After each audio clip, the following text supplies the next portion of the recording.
我找我妈。谢谢朦胧，别着急。谢谢小区。那个我觉得特别好。哎呀，弟弟弟妹，我们又见面了。你这样玩就不好了吧，鞠婧祎老师，你个小猴子啊！好了，我们这仨已经好好的保管起来了。我觉得这样，你们俩的粉丝嗷嗷的叫，你们是不是先跟自己粉丝打个招呼？打个招呼吧，好不好？你们俩谁来？要崔丁壳吗？来吧来吧。龙龙先来吧，龙龙先来吧，是优先吧？啊，女 Lady First， 那小鞠先来。那小鞠先来好不好？我们女士优先，女士优先。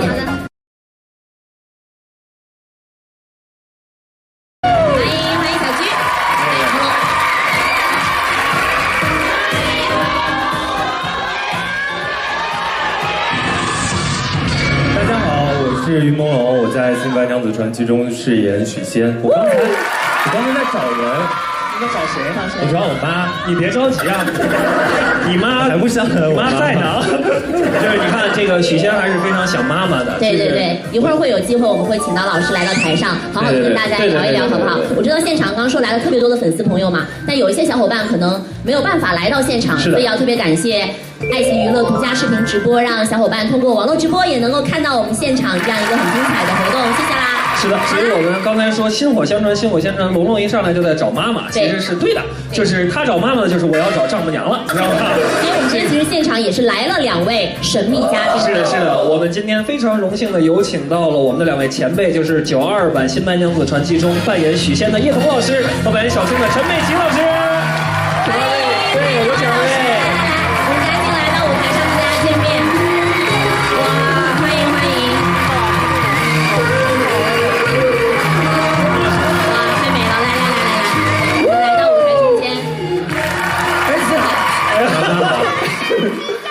团聚了，这样我们也先请2位老师跟现场和线上的所有朋友打个招呼，也介绍一下这次在2019版的《新白娘子传奇》里2位饰演的是一个什么样的角色，好不好？来，大家好。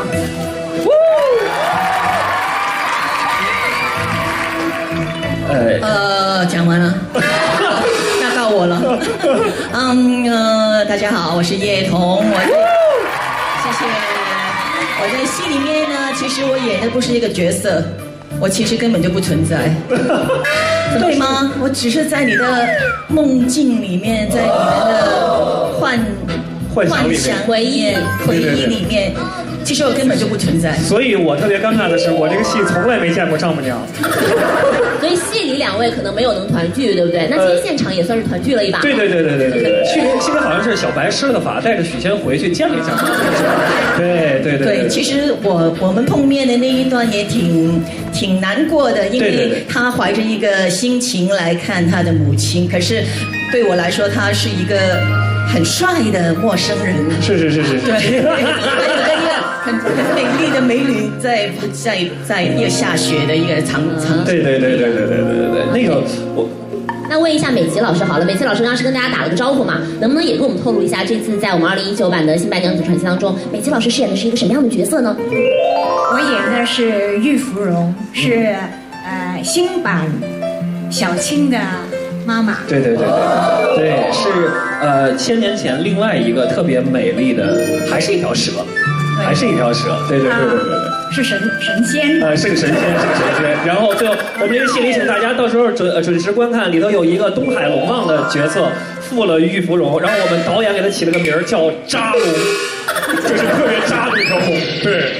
行，其实我觉得这真的也算是一个经典的传承了。那其实除了叶童老师和陈美琪老师之外，这一次在戏里面，许世林的扮演者其实也跟咱们的《新白娘子传奇》特别的有缘分。对。因为他的身份是现实生活中赵雅芝老师的儿子，我们感谢黄凯杰，好不好？我们出演了这样的一个很棒的角色。今天虽然没有办法来到现场，但是有很多话想跟大家说，录制了一段 VCR， 我们一起来看一下，好不好？来。大家好，我是黄凯杰，在《新白娘子传奇》中饰演白素贞的儿子许世林。时隔27年，终于再见《新白娘子传奇》了。希望这个东方经典爱情神话故事能够一直传承下去。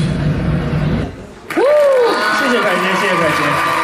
凯杰在戏里头演我的儿子，因为他云游四海去了，所以把孩子扔给了我，托付给你了。对，麻烦把孩子的保育费给一下，谢谢。好了好了，其实真的看得出来，这个圆梦之作是非常非常的有诚意的。是的。其实我觉得在《新白娘子传奇》的这个记忆当中，应该还有2个角色，大家印象也非常非常的深刻。是的，这2个角色也是一直推动着故事在发展的。那我们把他们俩也请上台吧。一个就是我们的法海的扮演者裴子天，一个就是我们小青的扮演者肖亮。来，大师，妹妹快上来。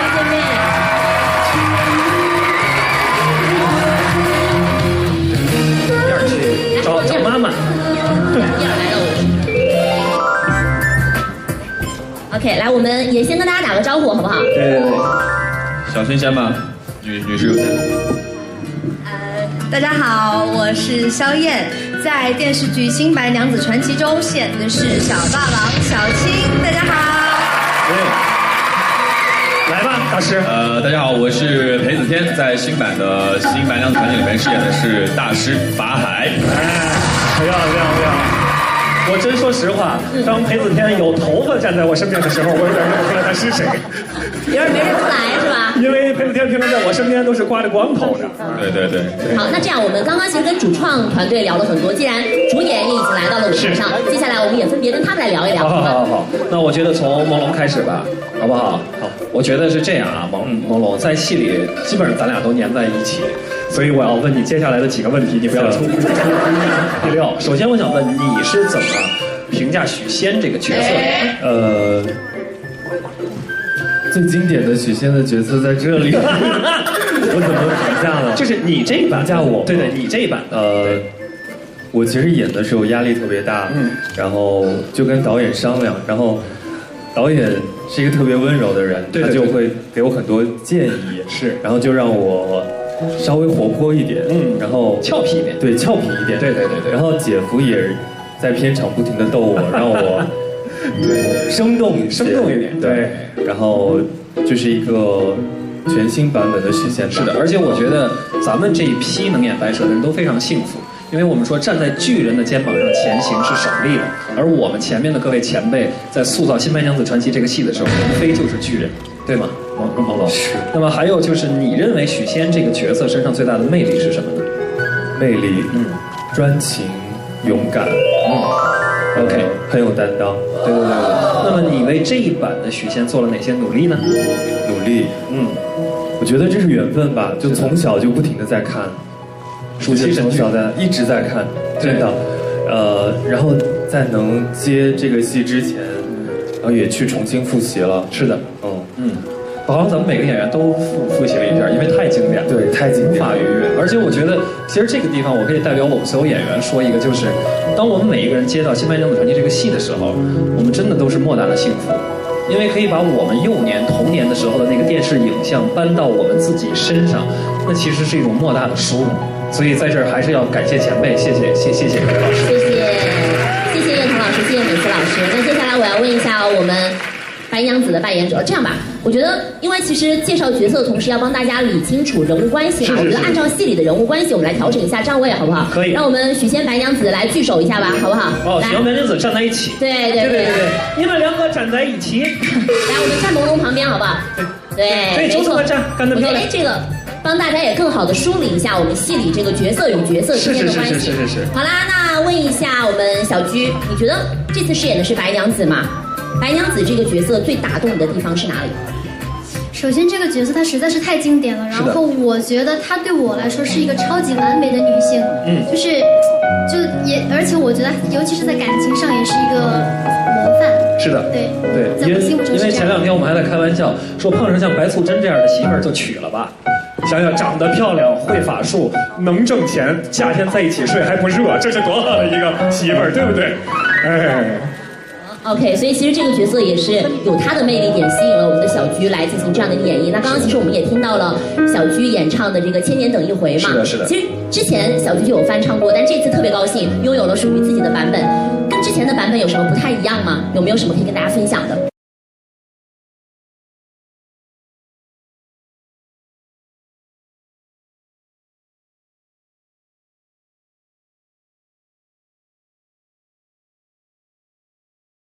然后这次呢又刚好是就是经过我们编曲老师重新改编了一下，就觉得可能我们这一版拥有了我们这个故事的一些基调，所以说我觉得是很不一样的一个版本。咱们把当年赵雅芝老师那版一出深山已经已谙世事的蛇仙变成了一个一出深山不谙世事的少女，其实这是最大的一个不同，对不对？小曲，好 ，OK， 问完小曲以后，大师。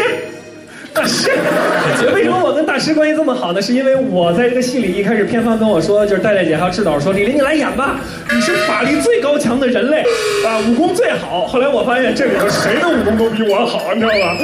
而且我所有想要除魔，全都是靠我身边的这位叫宝气男孩法海同学送给我的这个叫什么伏魔剑，降魔杵，降魔杵。哎，那所以我就问你啊，子天，你看老版的那个老师是一个年高有德的长者老师，哎，那么你这回是以完全一个青春的形象的法海展示给大家，那你觉得你跟上一版的不同的点在哪儿？你做的调整和改变在哪儿？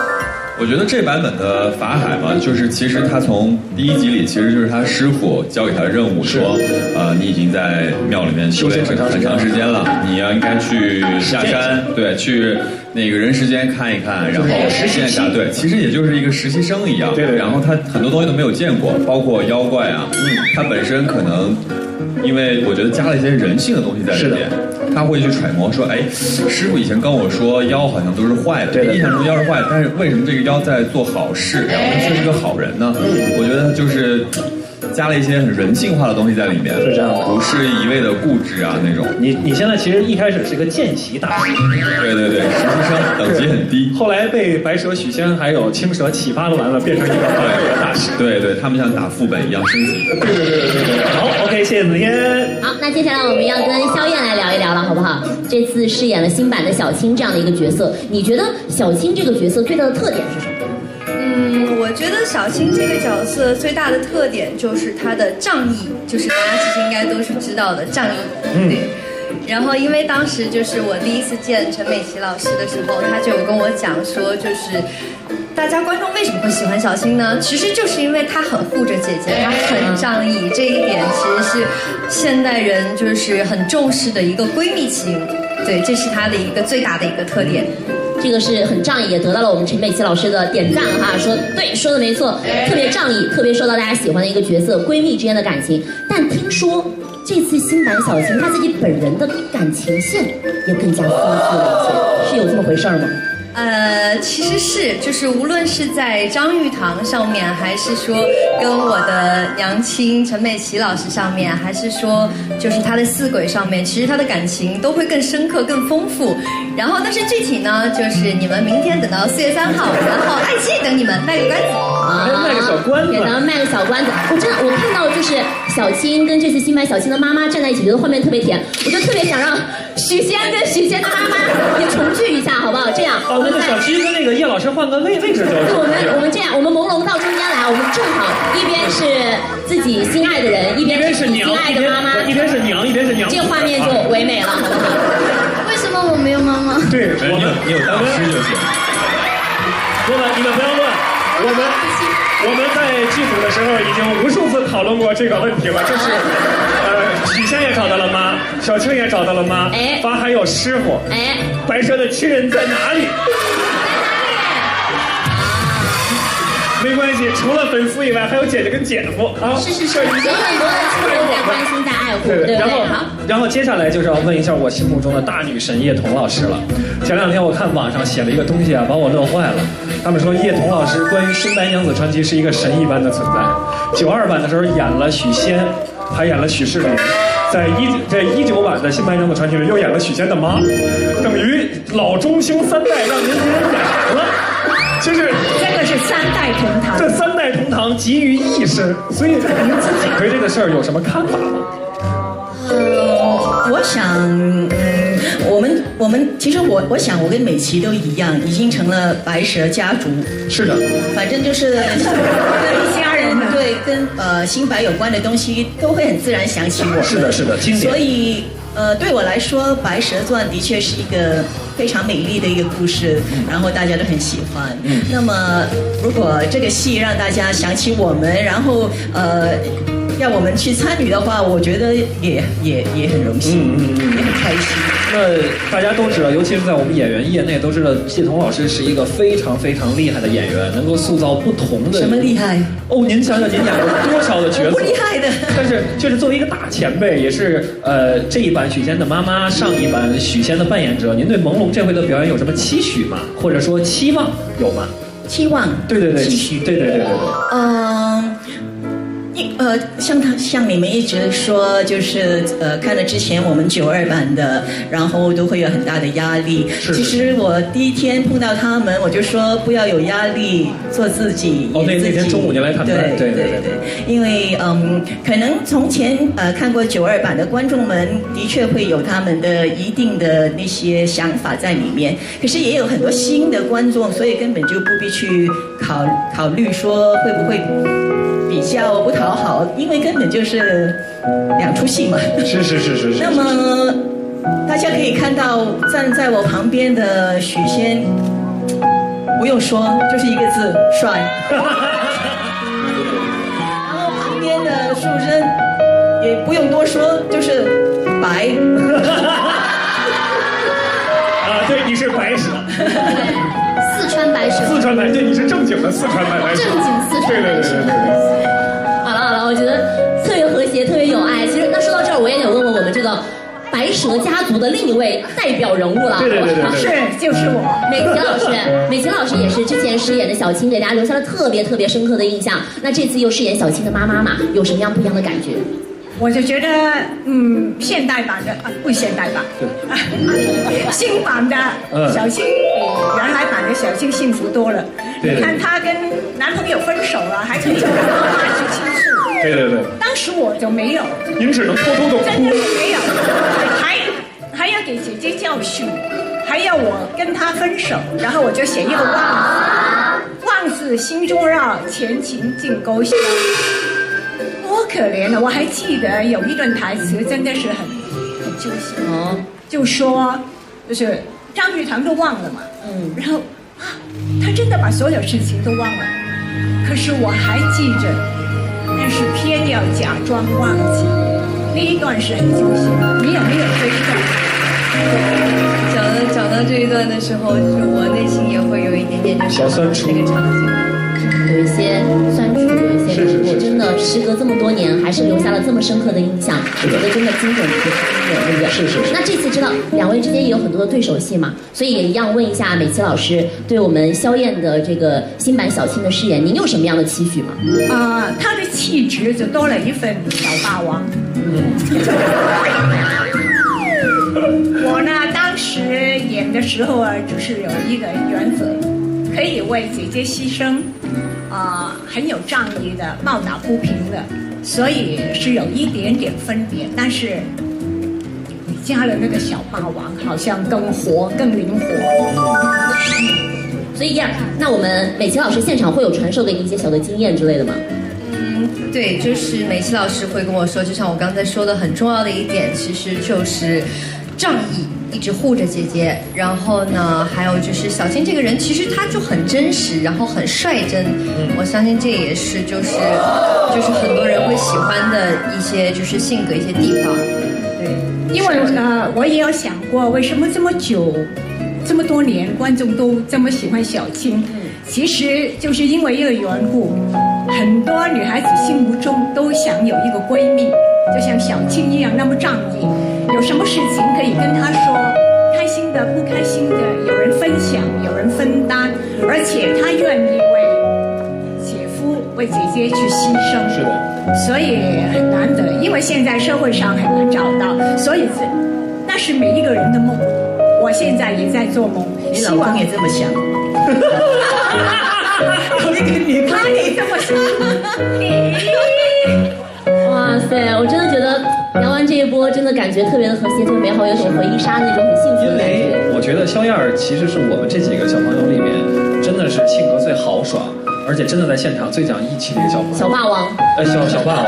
有一天晚上我们俩拍一场戏，他要等我的一个反打，然后就是我先见他，然后他哇哇哭，然后他说。其实他已经收工了，然后导演说：“肖燕，你回去吧。”他说：“不，我要陪李林哥把这条拍完。”但是最后让我们给劝回去了，因为我是4个小时以后才拍的那一场，所以你回去是对的，肖燕。但是肖燕真的很仗义，很仗义。好，真的特别感谢刚刚我们几位主演的分享，带我们初步的了解了一下《新白娘子传奇》这个故事。那接下来我们要通过几轮游戏，带大家更好的来了解一下这个故事了，好不好？进入我们千年等一回的圆梦游戏环节。那在这里要跟大家说了哈，看刚刚大家聊的就一团和气，非常美好。但其实，在今天的活动开始之前，我们偷偷的在几位主演当中安插了一位卧底。卧底是这样子的，他上台之后有一个任务，只要他完成任务，并且没有被大家发现，那卧底就算赢了。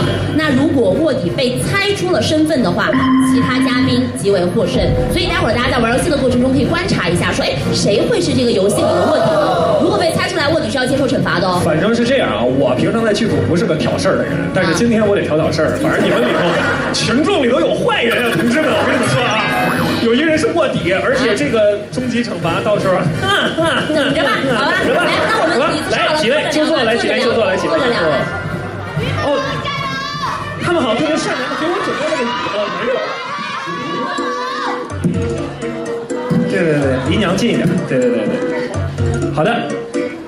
好啦，那这个板儿我也给大家来解释一下哈。这个板儿是什么意思呢？在我们活动开始之前，我们在网上征集了一下观众朋友们对92版的《新白娘子传奇》哪个桥段印象是最深刻的，只有5个，我们总结出了5个比较经典的，所以一会儿我们也会在跟各位聊的过程当中来揭晓一下，说每一个占的百分比的数值是多少。我先把这5个给大家说一下，好不好？你们也可以根据自己的感受来猜猜看哪个印象是最深刻的。现场的观众朋友也可以一起来猜猜看啊。一个是水漫金山寺，一个是白素贞许仙断桥相逢，第3个是许仕林雷峰塔救母，第4个是白素贞喝雄黄酒变成蛇，最后一个哇，一言不合就唱歌。对，92版最大的特点就是说着说着不知道为什么啊就唱起来了。对。所以我觉得我们先不揭晓答案之前，我先问问我们的台上几位好不好？演员群，我们这回从于朦胧先开始吧。龙龙，这位5个情节里，你对哪个印象最深？我还是对一言不合就唱歌，因为小的时候看的时候都是，叶童老师也好，杨芝姐也好，姐姐也好，就是演着演着突然就开始唱歌了，对，然后就像拍 MV 一样，对，而且那个时候有点黄梅调的那个感觉，我记得叶童老师只要一叫板娘子呀，然后就开始唱起来了，对吧？那小居呢？小居哪个印象最深刻？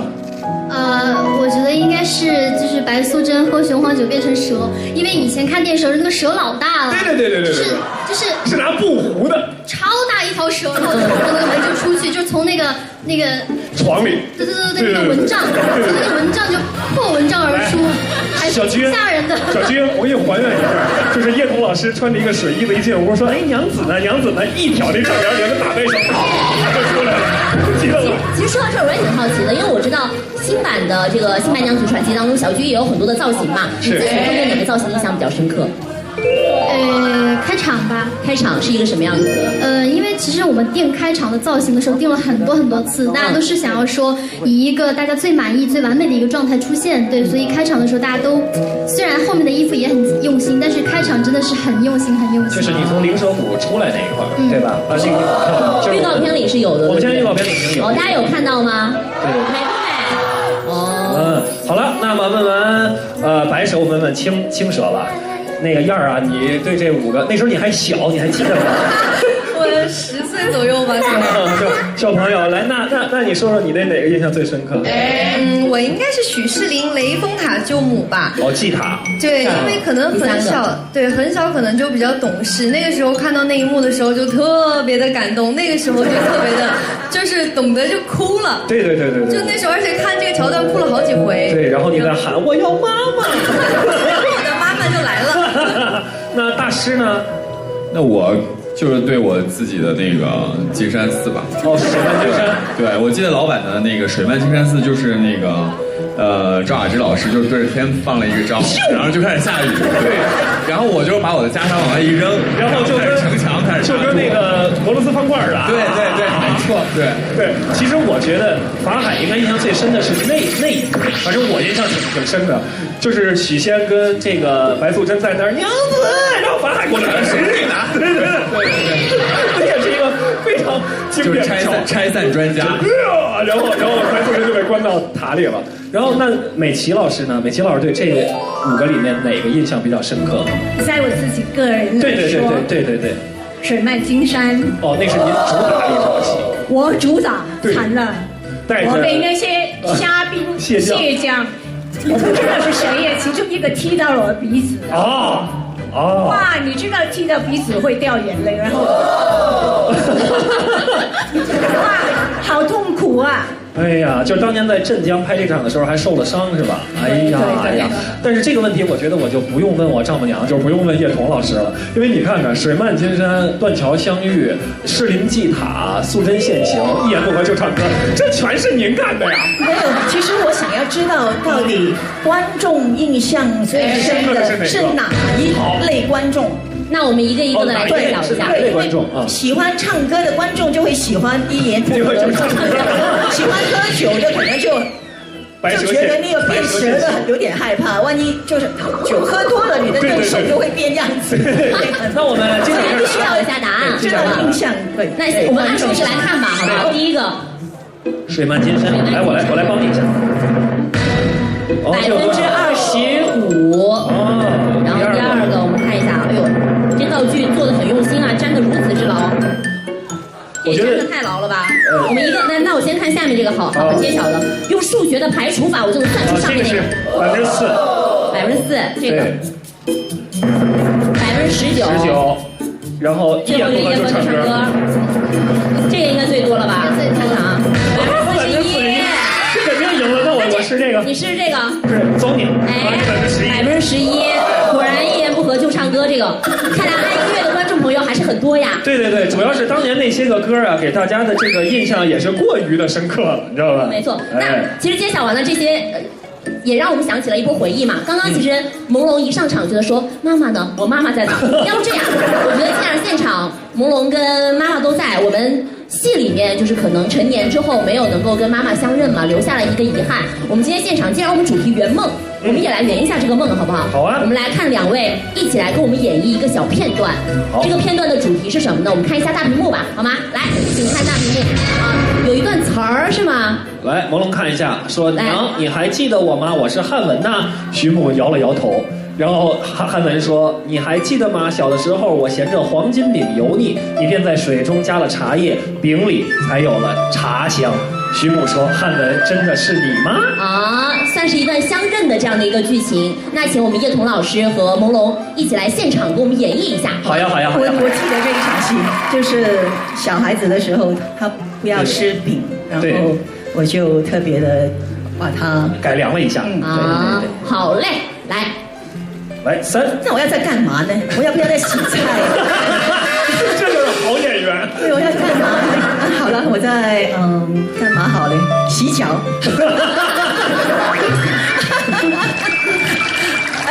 好，我在那边看风景。好，来3、2、1，开始。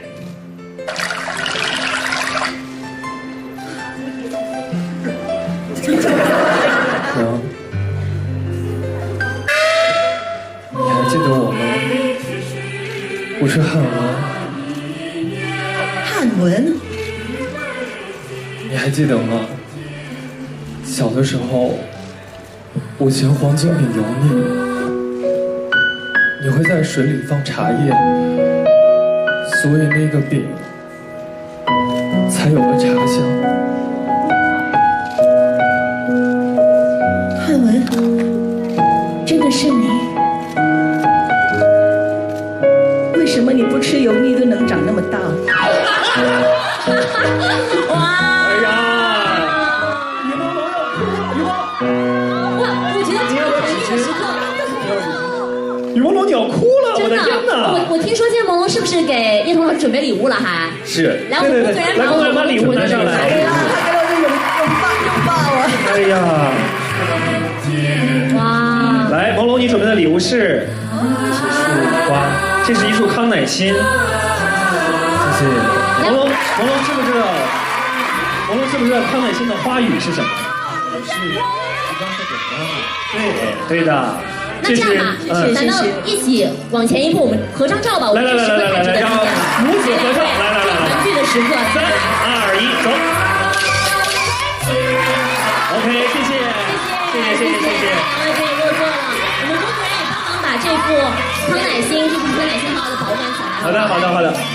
来，咱们先让工作人员把康乃馨拿下去保管一下，待会儿再给叶童老师，因为怕待会儿碰到了花啊。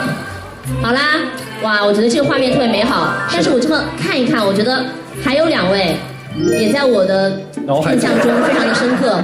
就是正好，你知道，作为一个成熟的成年人，每次看《新白娘子传奇》的时候，我都会幻想自己会施法，所以我真的特别想看一下，就是美琪老师还有我们肖燕儿来还原一下，就是两版小青施法的这个画面会怎么样？好呀，这肯定特别有意思。因为主要在上一版《新白娘子传奇》里头，负责打斗跟施法的就是陈美琪老师。对呀，打呀，不够打的时候就施法。这个你想，美琪老师上一版从盗库银开始跟门神打，然后带着四鬼跟王道领打，然后带着五鬼，少算了一个。对，因为他这回是4妖，所以您那时候是5鬼，然后后来又跟这个法海打，然后后来又跟天兵天将打，反正这个您是居委会的，谁跟谁打呀？反正没有小青不敢打的架。对，所以我们让2位小青来给我们展示一下施法是什么样的。没错，没错，没看到这样好不好？来，我跟你们说，打架打得不够打的时候施法。对，来了，哇，要施法了，来，经典音乐，您先来。来，美琪老师先来哈。来，听梦老师给一个施法的音乐，走。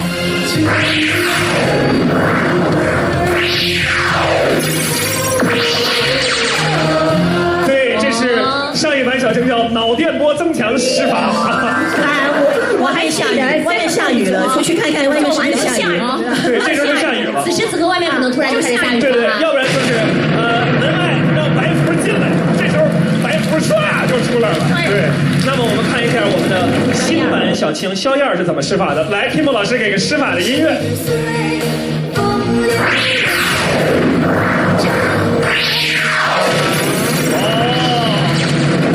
肖燕的这个方法叫交通警施法方法。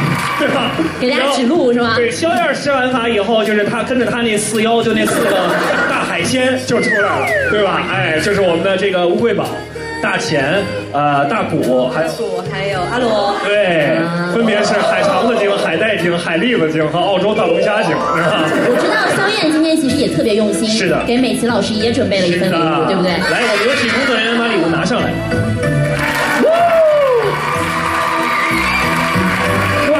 这个有心了，肖燕这个。哇，这个好特别。首先呢，我今天能够就是见到陈美琪老师，就是我的妈妈，很开心，很激动。谢谢。然后再加上就是，其实我当时印象最深刻的是，我在跟我的母亲陈美琪老师就是拍戏的时候。当时在没拍之前，我心里其实很忐忑，就是要跟原版的小青老师拍戏。紧不紧张？紧张忐忑。然后，但是当我见到他的时候，他一下子就给了我一个大大的拥抱，说过来。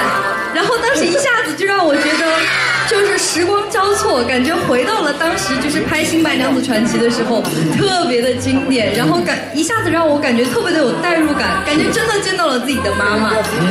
因为我要给他很多的支持。对，真的，当时陈美琪老师给了我很大的力量。然后呢，就是陈美琪老师当时还给我准备了一份礼物，就是一份他自己的 CD。然后这一点也是让我觉得非常的感动，然后我自己珍藏了。然后呢，在明天4月3号，就是我们的《新白娘子传奇》要上映了，这个特别的日子，我也给我的娘亲妈妈准备了一份特别的礼物。哇，快看！那我们也一起拿着礼物来合照一张，好不好？我觉得特别值得纪念。念这个时刻。来，我们往来，二位在前面，我们合个影。对对对。对，来，辛苦我们声音老师，我们也来合照一张。来，3、2、1，走。好嘞，谢谢。那我们赶紧也把礼物好好的保管起来。工作人员先保存一下礼物，谢谢。我们下去的时候再给这个美琪老师，这是珍藏起来啊。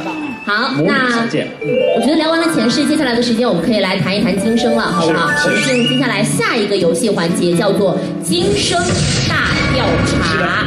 来，这个环节依旧是有游戏道具的，要辛苦一下我们的工作人员啦，给我们每一位主演手中来发放一下我们特别重要的这个游戏道具。是的，每位的手中呢会有一个大的手指，什么用呢？接下来我会问一下关于几位主演的一些问题，在我问完了这些问题之后，你们要迅速的用你们手中的这个大手指来指向答案的人选。是这一趴我是肯定要参加的，因为对于4个主演来说，姐夫就是接老底儿战斗队的队长。爆料的时刻到了，对不对？行，那这一趴我就来问问题了，好不好？好，来吧，准备好了哈，大家这个精彩的爆料环节。问题1，请问，哇，这个谁的化妆时间最短？3、2、1。裴子强。朦胧指的是谁？法海。朦胧指的是法海。对呀。记错戏了，小菊。我记错戏了。鞠婧祎，为什么你觉得你每天的梳妆时间，你跟肖燕是2个多小时？你怎么可能那么短？对不起大家，我记错戏了。来，我跟你说一下啊，通告上一般是这样的：鞠婧祎、肖燕化妆时间2小时，于朦胧化妆时间1个半小时，李公甫化妆时间50分钟，法海30分钟。为什么呢？为什么？但是我觉得你打底的时候会打头顶吗？不会，但是我每天都要刮一次头发，对，每天都长出来。因为裴子天同学有一个非常好的，就是他是全剧中唯一一个不用戴假发套的人，所以当我们夏天拍戏的时候，我们都哇哇流汗的时候，只有裴子天在现场，都来了，对不对？好 ，OK， 所以不用戴头套，时间比较的短哈。我们来看一下第2题了。这个跟薇娅有关了，请问谁吊薇娅的戏份是最多的呢？来，3、2、1，请指认。我觉得你们俩并列第1吧，应该。对吧？朦胧这次指的是谁？小鞠。对。那我们来，比方说，为什么有选法海的是有不少，对吧？法海是什么呢？我给你简单的说一下啊。有一天我去 A 组给制导探班，买了一堆冰棍儿，然后我就看见裴子天被五花大绑的搁在绿幕里，然后前头搁了一个风鼓，我不知道大家知道不知道什么叫风鼓，就是鼓风机啊，然后冲着裴子天就呜在那吹，然后裴子天在那吊着，呜就在那吹，所以后来我们说小青跟裴子天就这2个角色，基本上在这个组是归薇娅组和道具组管的，知道吧？他们是买飞机票来的。好，那问一下。刚刚小鞠也觉得自己也挺多的，朦胧也指了小鞠，那你朦胧为什么会指认是小鞠吊薇娅最多？因为小鞠她在里面有仙术，对，我有各种法术嘛，然后我又老是去救谁，然后我就会假扮谁，然后一会儿去天上，一会儿去哪儿，就是各种飞。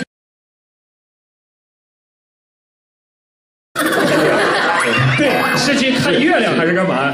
真带你飞。还有小鞠，你给他们说说你那个那个。我告诉你们，鞠婧祎是一个多么奇怪的女演员，别的女演员都怕吊薇娅，鞠婧祎吃完中午饭吊完薇娅特别开心。我说鞠啊，你干嘛呢？姐夫我吊薇娅去。然后那么高的调说鞠婧祎，我好了，就上去了。鞠婧祎你是怎么想的？你能告诉我吗？可能因为平时爱坐过山车啥的，然后又没时间去坐过山车，然后就觉得那个薇娅就带给我一种过山车的感觉，很放松心，你知道吗？我知道啊。就有天中午就是烈日高照的时候，但我就心血来潮，就刚拍了一场，就是我那场戏其实是拍我只需要离地可能这么高的那种薇娅，然后我就觉得吊得很不爽，要吃午饭了，然后我又看那些薇娅大哥要吃午饭了，我说赶紧的给我来个高的。他们赢了，你知道吗？对他们就满足了我的心愿，满足了你的心愿，把你吊得高高的，对不对？其实这个戏也是让演员体验了很多不一样的角色的转换。那刚刚小菊提到了这个中午的时候嘛，我觉得中午这个午休时间特别适合补觉。下一题就跟补觉有关了哈，请问谁老是在补觉？3、2、1，请指认。怎么又是我？都是指着法海吗？啊？为什么？因为可能是我们，因为我戏里基本上都是闭着眼念经。不是，我觉得应该是这样，因为我们所有人的躺椅，只有你那个躺椅是真的能躺着的，你知道吗？就是裴子天每天来现场的时候，扛着一个巨大的躺椅，然后在现场就但是于朦胧是不爱睡觉。我就要时刻保持清醒。对，你是每天晚上要熬得特别晚，3点钟睡觉，5点钟起来化妆，这就是于朦胧老师的必杀绝技。哇，那这真的很辛苦。我每天早上起来问他，我说：“龙龙睡醒了吗？”没有，哥哥就没睡。很辛苦，说明真的也是为了拍摄这部作品付出了很多的时间。好了，那我们继续进入下一题哈，请问一下，组里谁的 NG 次数最少？3、2、1，请指认。组里 NG 次数最少，对，差不多吧。应该，其实大家我们来看看，燕儿指的是如果要是这么指的话，我觉得 NG 次数最少的肯定是这2位。就按大的总数来算，总数算肯定是这2位 NG 次数最少。但是我能跟你说谁 NG 次数最多吗？肖燕啊。怎么说？哎，这怎么说？燕儿我能说吗？关于吉祥三卡。没事，你说。不是，肖燕儿，我在组里给她跟景松还有演我媳妇儿的许昭荣起了个外号，叫吉祥3卡。我想起来了，叫显卡、网卡、内容卡，你知道吧？就是说着说着自己台词，突噜噜噜噜就说出去了。最有一次的是，有一次我们陷害肖燕儿，就是肖燕儿一个人在屋里演。然后我们4个在后头趴着看，然后肖燕演那个戏正好能看到我们，然后我们所有人在话筒里指着肖燕，然后肖燕说就，导演他们逗我。哥哥们给你道个歉，其实年纪最多是导致是哥哥们反应的，对不起啊。发现了，林哥在组里也是爱搞事情的人啊。好吧，那我们接着来问一下今天最后一道题目了。哇，这个题目跟吃的有关。请问剧组几位主演当中，谁的早餐吃的最多？有悬念吗？来，3、2、1，请指认。鞠婧祎啊，这肯定没有悬念啊。小鞠颤抖的举起了手。于朦胧，你为什么会指你自己啊？我吃的不少。你早餐很稳定，2包子1豆浆，我知道，我天天就在你边上。但是我给你们介绍一下鞠婧祎的食量，鞠婧祎你介意吗？我每天来化妆的时候，我说妹子醒了哥，就是手里那个一次性打包饭盒就1盒面条，1盒，然后他的工作人员一会儿就回来了，4个酸奶，2盒水果，然后鞠婧祎说往这儿拿一点，往这儿拿一点，是不是鞠婧祎？就是不知道为什么每天早上去的时候就是那种胃口大开，然后我早上就是爱吃面嘛，然后我就会吃面，然后有时候会泡那个牛奶，泡那个麦片，反正一扒拉就爱吃，然后吃完掉牙。那不行，那就吐了。因为是这样，我很少看到大师吃早饭，因为大师全凭一口鲜气儿吊着呢。是，小青是一个水果狂人，就是天天在那给我们发水果。然后于朦胧，你就是包子豆浆包子，你没有其他的新鲜点。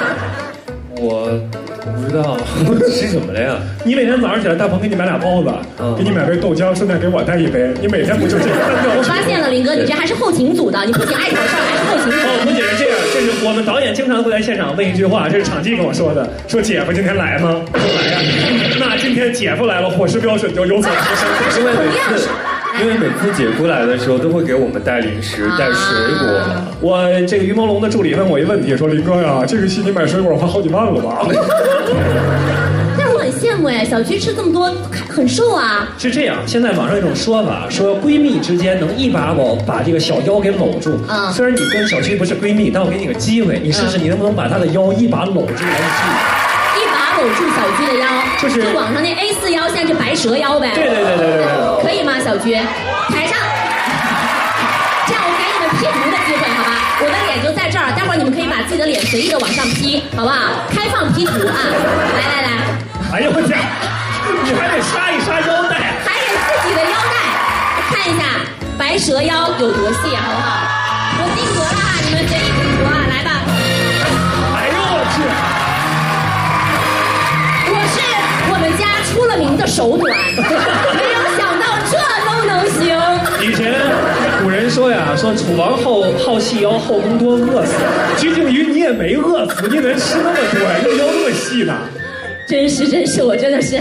我觉得我可能要澄清一下这件事情，就是其实我真的不是一个很瘦的人，我发誓。就是因为我们四川女孩嘛，可能就骨架小一点，小一点。然后呢，就是我又要形容一遍，比如说我的胳膊这么粗，然后呢我的骨头就这么细，剩下的全是肉。哦，对，我跟你说，你知道你为什么腰细吗？为啥？因为这回演的是蛇呀。是呀，因为我突然想起来，我记得我好像跟小青讲过，就是说为什么蛇不能胖？因为我们都没有见过胖蛇，所以我们就是要克制一下自己的食欲。对，因为蛇太胖了就钻不过去了，你知道吧？就变大蟒蛇了，是吧？行，我觉得真的是，那大家也多看我们《新白娘子传奇》嘛，祝你们看完之后都拥有小鸡图款白蛇腰，好吧？那赶紧我们进入下一个游戏环节了。对，是什么呢？我们来看一下。下一个游戏环节叫做我不记歌词儿。来吧，这个环节我们工作人员也要来撤一下道具啦。把我们的大手指拿下去，谢谢。把我们的这个大手指给大家保管好哈。这个在组里啊，老一团合计的，我觉得也没有什么太大的意思。我也不是一个挑事儿的人。你还不是啊？但是接下来我们就再挑一件事儿，我觉得这回分队玩吧，好吧？这个我爱记歌词，咱们我不记歌词，咱们分成2队，以这个白蛇为首的带着这个玉芙蓉，带着小青，你们是白蛇队，好吗？然后呢，这个龙龙呢带着许妈妈啊，带着大师，你们是许仙队，然后咱们来进行这个游戏，好不好？行，那这次我们按组来排一下位置吧，我看一下，那正好。那就是我看看啊。对，小区得坐到叶童老师这儿来，对，换一个位置，刚好2组就分得很清楚了。对。好嘞，行，那这个组分好了，给大家来介绍一下这游戏规则哈。接下来呢，我和林哥会轮流来朗读《新白娘子传奇》里经典的歌词，你们要举手抢答下一句歌词是什么，答对一题算1分，得分比较少的一队要接受一下我们的惩罚了。林哥，我们惩罚是啥？我们的惩罚是输那队的队长要给另外一个队的嘉宾一个爱的公主抱。公主抱啊！公主抱。那这样吧，我觉得惩罚这么大，我觉得游戏的难度也得歌词不能唱出来，对，只能说出来，得是念出来、说出来。是的，因为有的时候你会忍不住想唱，但是必须得克制，好吧？我们得念出来。然后不要抢答，等我说完3、2、1再作答，好吗？各位。举手吗？举手。举手。好，来。好，那我们就要开始啦。第1题：雨心碎，风流泪。3、2、1。不要！我鞠婧祎，你手太快了你。准备着。你是麦霸吧？你是。来吧。来，雨心碎，风流泪的下一句是。梦缠绵。不能唱。梦缠绵心。等一下，我先捋一下。哎，那这位同学都想好了再回答。梦缠绵心有怨呢。哦，要念出来，你完整的确定一下这个答案是什么，念出来这句话。心有远。对，你再说一遍，完整说一遍。哎，什么来着？来，我帮你接上句：雨心碎，风流泪，梦缠绵，情有远。应该呢，我们请看大屏幕。啊，对了。好，那么下一句了啊，下一句更经典。若是千呀年呀有造化。3、2、1。小眼这你有抢跑的嫌疑。若是千呀年呀有造化。白首同心在眼前。感谢各位观众，谢谢。场外援助是吧？对，来我看一下屏幕吧。很厉害哦。好，那么下一句得2分了，小鞠这一队，好不好？我们加油了，来下一题。匆匆美景。哦，不是，只为这一句。下一句是什么？3、2、1。裴子天抢跑了，裴子天。这样还是鞠婧祎吧？什么？什么前一句什么来着？你这什么你给回答？为这一句啊哈，断肠也无怨。对，所以你从头完整的说一遍。啊哈，断肠也无怨。哎呀，这么具体啊，连啊哈都带上了，对不对呢？本来我是想说他不说啊哈，我就判他错的。我们看一下正确答案。哇！小鸡很会玩游戏，你看我们这啊哈还加了下划线，就是要强调一下。但是我告诉你，还好我刚才没有说梦缠绵情悠远的下一句，那是什么？情悠远呢。乌沙拉呀哈哈。我看你怎么说。好，我们再看下一句啊，下一句太容易了，下一句太容易了，你们要注意听啊。下一句叫西湖美景三月天，3、2、1，鞠婧祎，你过分了这。那我们叶童老师刚才也举手了，我们也听听看。叶童老师喜欢什么？我是在抓头发。抓头发。丈母娘，你优雅的过分了，真的。那小鞠，我怎么这么积极啊？怎么回事？什么来着？西湖美，你老不记上一句啊？西湖美景三月天呢？春雨如酒，柳如烟。不对。等一下，春雨如酒，柳如烟呢？你说出来，你说出来。春雨如酒，柳如烟呢？不还不对。春雨如酒，柳如烟呢？春雨如酒，柳如烟呢？好吧，算的对，我们看一下正确答案。无所谓。算对了，好不好？我们还是算对。继续。好，我们来看下一题是什么呢？来，大屏幕请显示，有缘千里来相会。3、2、1。来，朦胧，给朦胧一个机会吧。无缘对面手难牵，看得漂亮。我们来看一下正确答案。哎，很快速的答出来，很厉害，加1分好不好？朦胧队加1分来。也怎么着也得给于朦胧加1分了，1分都没有。好，最后一句了啊，听着啊。若是牵呀年呀有造化，3、2、1。你说。白首。说。白首同心在眼。我必须要打断一下，特别高兴哈。但是这题刚刚我们是不是已经问过了？对呀。我们看一下大屏幕，来，正确的版本，题目是《匆匆美梦奈何天》，特开心，想起来我会。这是哪句？匆匆美梦奈何天，我们想一下下一句是什么，好不好？来，给3秒的时间，3、2、1。哎，这题很难了，果然最后一题。没人举手，所以正确答案。我们音响老师要不要给一个小的提示？这一段怎么唱？可不可以给他们一个小提示？我怕我自己唱出来会。我们现场有会唱的吗？不是，你们听我说，一起说，这么说什么也听不见。来，来，3、2、1。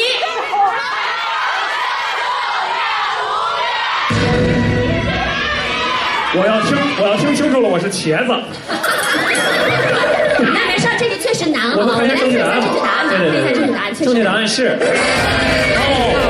爱到深处了无余怨啊。好嘞 ，OK。哇，这竞争太激烈了，我们工作人员也记一下分数，好不好？所以到目前为止，获胜的队伍，我觉得是大比分获胜吧。鞠婧祎同学，这很明显了，带领了白蛇队大比分获胜吧。于朦胧，当哥的可就对不起你了。你要怎么着吧我？你有惩罚？啥惩罚？让女主持人说吧，我说不出口。这事儿就给我了是吗？我刚刚说了哈，这个是需要来完成的惩罚，大家还记得吧？一个拥抱。是，没错吧？那于朦胧了，你选一位来拥抱吧。妈妈吧。那拥抱一下妈妈吧。哎，我记得刚刚说的是什么公主抱吧？是不是？是这样，我觉得不要为难于朦胧和叶童。公主抱就是公主抱。我觉得这个难度比较高，这个惩罚的比较好。哎呦，这样吧，我觉得既然是那个许仙抱妈妈，咱们就抱太后，就别公主抱，咱们就暖暖的抱，好吗？好。哎，我们拥抱一下。来，我们拥抱一下，好吧？儿子。看得漂亮。这也不算是什么惩罚。对，那这是一个奖励。那我们下面有请许仙为我们表演吞宝剑，好吗？你会说这不是惩罚？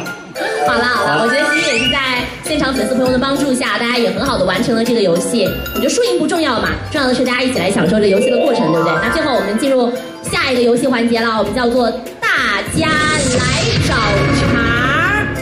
我觉得要找茬儿，我们站着找是不是比较容易能找出来？这样工作人员把椅子撤了，上家伙。我也开始搞事情了。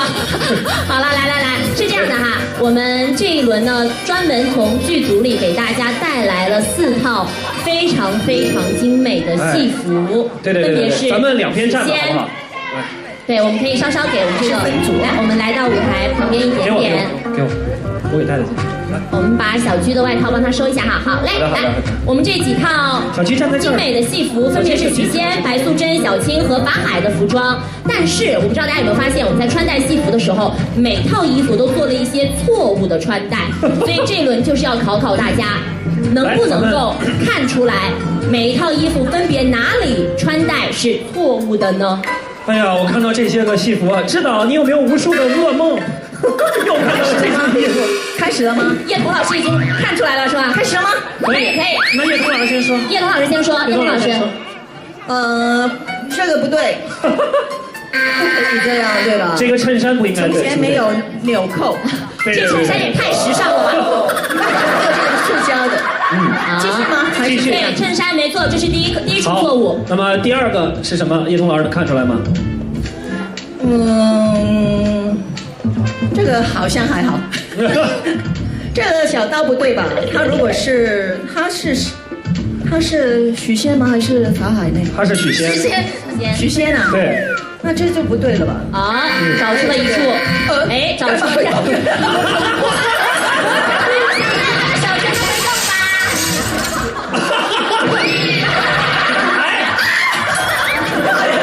好恐怖！丈母娘，你太暴力了！到了一个恐怖的环节哈，没有想到这是这个，对，这是法海。这个我好像看不出来。OK， 好，那叶童老师作答时间完毕。好，他找到了3处，对不对？我们这样，我们分别问一下扮演者，让他们看看能不能够看出什么问题。好嘞，大师，你的衣服哪儿不对？他就是没有这个，就是你的这个没有那个。法海的服装问题出在哪里？就是缺了这个嘛，对吗？拿着麦说。对呀。你还少了你的波。来，我告诉你，感觉这个好像没有什么。我告诉你，这个最大的问题在哪儿？他们太坏了，他们就故意考你。法海是法相庄严的和尚，所以佛珠一定不能这么挂，这么挂是母之身。谢谢。这样就对了。对，佛珠一处。那个贤弟，你的衣服哪儿还不对？来，这个太明显了，对，这个剑，然后一起拿走的那个你那钵，对，就是法海大师的钵。对，因为许仙是个大夫嘛，腰里别个扇子正常，别个匕首都不太正常。是对，然后那个娟，我一眼就看出来了。哪个？你看看嘛，他没有给我系蝴蝶结。嗨，什么呀？是吗？徐静怡，你注意的太细节了。不是吗？你再看看。这个领子会不会太？你再看看，你再看看。这个应该是你大婚的那一场。对，他们俩结婚那场。不是这个吗？来，我提示一下你确定这一身衣服都是你的吗？那就是这是许仙的披，这是许仙大婚的时候那件披。有这样的吗？这不是你说的吗？这个我真是服了。这个不像吗？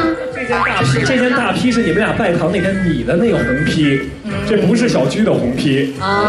这个真的太难看出来了。没关系啊，他们关系那么密切，无所谓。对，好，那就算你对了，好吗？可能就是尺码不太对，你得穿大号，我得穿小号。然后就是他这个场，你看你怎么会穿这样的裙呢？这个场是对的，这个裙。嫌弃他？我是嫌弃他，这是他的衣服。这也是他的。这应该是他的吧？是不是他的？不像啊。这也太奇怪了吧？那好吧，外套你说对了，忘记蝴蝶结了，可以吗？忘记蝴蝶结了。那个青丫头，你看看你衣服，除了那件衬衫不对，还有哪儿不对？你那是最难的。这个不对，这个不应该放这儿。哪个不对？哪个？哪个？这个不应该放在头。你们姐儿俩都是对蝴蝶结有特别严重的指向，是吗？但其实你关注的部分是对的，已经接近了，位置是对的，位置是对的。啊，这个不对。对，为什么不对呢？因为你踢球了我呀。小白，你看过来看看，咋啦？你看看过来，你看看为什么这个不对？这个腰，对，应该就没捆好呗。什么没捆好？这个腰带是你的，应该不对。这有哦，这是白的是吧？对，白蛇的腰带是我的，我以为是青色的。这是你的腰带。对啊，这个不对吗？衬衣真太明显了。对，这衬衣应该是法海平常自己生活里穿的衬衣吧？好的，其实我觉得刚刚的这几套非常精美的戏服，虽然有一些错误的小穿戴，但是也是给大家更好的科普了戏里的一些知识。其实这次我们新白娘子传奇也是主打了东方传统美学，从这些道具当中就能看得出来对于美的追求，是的，一个非常细致的用心。其实我特别想采访一下裴子天，因为裴子天现在默默的在那站着，来，子天站到台中间来。站好，让大家看看你现在的造型啊！把这钵给我拿来。对，你得捧着你的钵啊，捧着你的钵。我会把话筒递给你的。大家看到了吗？这就是裴子天平常的造型。那么裴子天，我现在给你一个机会来吐槽一下你的道具。现在开始。我怨念最深的就是这俩道具手都真特别重，我觉得他们应该有10几斤吧，每天拿着，尤其掉在威亚上的时候，其实挺痛苦的。而且道具老师只准备了1件，摔坏了还得我赔。就是这个禅杖，就是俗称的，就是充电2小时，使用2分钟，多数的情况下都是我自己手动的。就是每一次当导演说子天禅杖转，然后子天就，导演快拍呀，导演还在转，导演。人工充电。对。这个，所以裴子天，我们给你一个建议，就是把这个禅杖拿回家，知道以后拍戏有多幸福，好吗？谢谢。谢谢。课程我们也请工作人员帮我们把这些道具好好的保管起来，特别珍贵的几套戏里的精美的戏服，能看得出来我们整个剧组的用心哈。我相信等到我们《新白娘子传奇》正式播出之后，大家可以去戏里更好的来观看这些细节，好不好？来，我们可以回到舞台中间了，来，回到舞台中间，请几位回到舞台中间。好啦，其实到这儿我们几轮游戏也玩的差不多了，但是有一个悬念还一直没有揭晓，就是我刚才说群众里面有坏人。一方，我不知道大家还记不记得这事儿，玩的完全忘记了。给大家提示一下啊，在6位当中安插了1位卧底，卧底会怎样呢？他会在刚刚的几轮游戏当中做出一些反常的行为和举止，是的，因为他是有一个小任务在的，对的，所以你们可以回忆一下刚刚的几轮游戏。接下来给你们几秒钟的时间来。我觉得是法海，为什么呢？他明明知道怎么歌词，他明明记得，他就偏不举手。美琪老师觉得是谁？我觉得也是法海。你看看，老裴，你怎么搞的？没办法，在原版里面我破坏了他们的家庭。居，你觉得是谁？说吧，我也觉得有点像海哥。那我这么真诚，怎么会是我？那这样，法海老师，你觉得是谁？给你一个就是澄清自己的机会。我觉得是许仙。我觉得是许仙。不是，你这就冤枉我弟弟了。那也有可能。朦胧，你觉得是谁？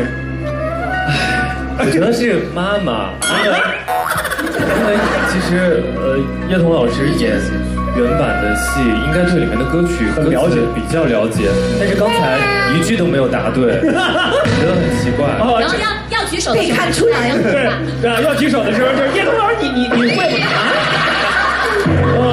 我觉得这个环节非常好，节目组有拆散人家家庭的嫌疑那这样是这样，有2个可能卧底会接受惩罚。第一个是卧底被指认出来，第2个是卧底没有完成卧底任务。那我们先来指认，看看他会不会被大家成功指认出来。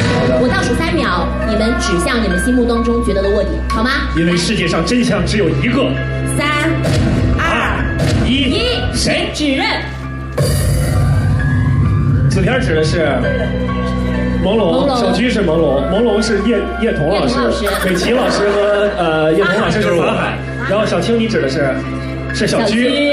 等于说就是你没有人怀疑。那这样，哦，我们就请卧底自己倒数3秒之后向前走一步，好吧？站出来，来，3、2、1，卧底究竟是谁呢？请出列。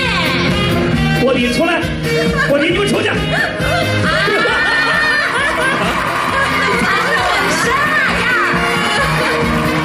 没有被指认出来，你做过什么坏事？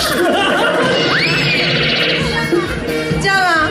好，那这样你要先说一下你的卧底任务是什么？对我的卧底任务就是重复一个动作，重复几次。然后不知道大家刚才有没有关注到，就是其实我抱了我的妈妈3次。在这个地方，我必须要纠正一下你了。导演在我的耳返里说胡说八道，你就抱了2次。后来又抱了一次。那个时候你已经站出来了，就说明那个时候游戏时间节点已经结束了，你没有能够成功完成你的卧底任务，你只成功的解锁了2次对妈妈的拥抱。而且中间我还提醒了你，记得去抱啊。你不是说你给我机会吗？对啊，你当我是好人吗？但这确实难，因为在这个组里面，我觉得大家都太有爱了。是的，拥抱是一件特别自然的事儿，所以很难被别人觉得说是一个异常的举动啊，被看出来有什么不对劲儿。是的，但是没办法，确实也是只抱了2次，对不对？那接受一下惩罚吧，对的，好不好？你知道这惩罚是什么吗？给大家来公布一下今天最后卧底的终极惩罚。终极惩罚是现场打电话给自己的一个好朋友。在不告诉他自己在执行任务的情况下，向他安利这部剧，并且还得让他发微博给自己的粉丝也安利我们新白娘子的传奇。知道为什么不能 Q 你了吧？要不然宣传机会去哪儿弄？姐夫，你这个人怎么那么坏，姐夫？那来吧，来吧，有请工作人员上小青的手机。好的，谢谢小青，姐夫给你一个机会，一个是用手机打，一个是自己施法用脑电波打，你选择哪一个？我2个都不用。来吧，你打给谁呢？我这样吧，我打给我娘子鞠婧祎吧。鞠婧祎在台上。来，准备好了。鞠婧祎现场知道你在执行任务，我们有前提是不能知道。你要不知道你的人，你想打给谁呢？那我打给胡一天吧。哦，胡一天老师。那打过去，这样，林哥，你帮忙用话筒收一下这个手机的声音，好吧？好，现在打了。你人缘好吗？他会接吗？我不知道他还在不在睡觉。大家可以帮我们保留一点神秘哈，不能让他知道说我们在执行任务。喂，老胡啊。你那个，我跟你说个事儿呗。我现在在《新白娘子传奇》的发布会，然后我有点笨，我执行任务给输了，然后我输了，有一个那个任务惩罚需要你帮我一起完成，好不好？行，那怎么完成呢？就是明天我们《新白娘子传奇》就要在爱奇艺上映了，然后呢，需要你帮我们一起安利一下，在微博就是发一条微博为我们《新白娘子传奇》打 call， OK 吗？我那时候不 OK 吗 ？OK。好朋友，来谢谢一下，来谢谢你好朋友，谢谢你老婆。那我们也这样，我们让一天也跟大家打个招呼吧，好不好？好，一天你能跟我们白蛇现场的各位观众打个招呼吗？各位在场的朋友们，大家好，我是胡一天。然后，你说你会帮小燕完成任务的？会。哦，那谢谢胡一天。小燕说了，会请你吃顿饭，谢谢。谢谢老胡，谢谢老胡，谢谢老胡。好，谢谢。好嘞，那我们邀请工作人员把这个肖燕的手机帮她好好的保管起来，好不好？好的。特别耿直，我在执行任务，能不能帮我？妹妹，人家刚才说了，不让胡一天知道你在干嘛。你说出来你在干嘛，妹妹？所以知道为什么在组里他叫吉祥三卡了吧？小霸王耿直个儿啊！好啦，我觉得其实快乐的时间总是过得很快嘛。我们玩了好几轮游戏，也带大家更好的了解了一下我们《新白娘子传奇》这个故事。我觉得今天特别幸福的时刻，我们也把我们的主创团队，我们各位领导大大请到台上，我们也一块合影一下，记录一下这个时刻吧。来，那接下来我们要再次把王小辉先生、戴英女士、戴和忠先生、朱凯先生、志磊先生、徐明女士、刘桂梅女士、杨芳女士和蓝以沫女士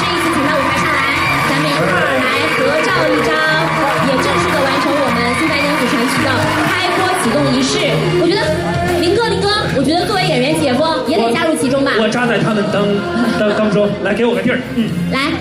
那我们也要请工作人员拿上我们的这个精心准备的一个卷轴，待会儿我倒数3秒，要请现场的各位辅助我们一起来拉开这个卷轴，象征着我们跨越1000年的东方爱情故事正式拉开序幕。好，待会儿大家在拉的时候可以稍稍往下放一点，用拍照就是可以把脸露出来，好吧？来，3、2、1，来，大家可以把手放在卷轴上。吹点声，然后大家就都能拿住了。来，好，来，我们申考试，请记录下这个4月3号新白娘子传奇1000年本日为只为与你相见。4月3号起，爱奇艺全网直播，每周3至周五晚8点各更新2集 VIP 会员抢先看6集，敬请期待啦！谢谢，谢谢。好啦，那接下来的时间，这样吧，我们辛苦各位主创大大和领导大大了，我们可以台下落座，稍事休息一下。我们7位主演留步台上，我们再来合照一张，好不好？来，感谢各位把这么好的作品带到我们面前，谢谢我们的导演、编剧大大、戴戴姐、小辉总，谢谢。来，我们7位主演，我们也再合影一张啊！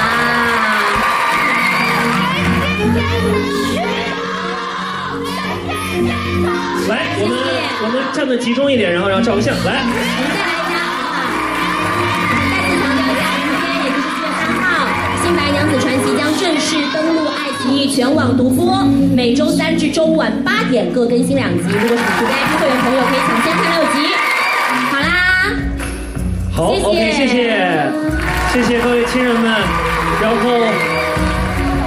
对，其实到这里，我觉得《新白娘子传奇》1000年等一回爱奇艺开播日就要暂时的跟大家说再见了。那还是要提醒大家，本次活动由爱奇艺娱乐全程独家视频直播。如果你想要看回顾没有看够的话，也可以再去到爱奇艺娱乐来点开我们的这个回放，来继续的重温一下。是的，那么接下来是媒体采访的环节，希望各位可爱的粉丝们可以有序的退场，带好自己的随身物品。